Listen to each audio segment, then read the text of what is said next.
కొత్తగా తెచ్చుకున్న రోల్ని మీరు ఎలా వాడతారు? మేమైతే ఫస్ట్ దాన్ని కడిగి దానికి పసుపు కుంకుమ పెట్టి ఫస్ట్ ఇసుకని యాడ్ చేసి దంచుతాం.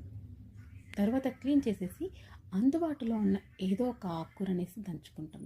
దాన్ని కడిగేసి 5 నిమిషాల ముందు నానబెట్టిన బియ్యంని వేసి దంచుతాం. ఇదంతా ఫాలో అవ్వడం ఎందుకు అంటే, ఈ రాతితో మలిచిన రోలుకి ఇసుక ఇలాంటివి వస్తాయి, మనం డైరెక్ట్గా ఏదైనా దంచితే అని అంటారు. ఇదంతా ప్రాసెస్ కూడా నేను మా అమ్మమ్మని అడిగి తెలుసుకున్నాను. అలాగే తను ఏం చెప్పింది అంటే, ట్యూస్డే ఫ్రైడే కాకుండా మిగతా ఏ డేస్లో అయినా చేసుకో అని చెప్పింది. సో మీకు ఏదైనా ఇన్ఫర్మేటివ్ అనిపిస్తుందని ఈ విషయం నేను మీతో షేర్ చేసుకుంటున్నాను.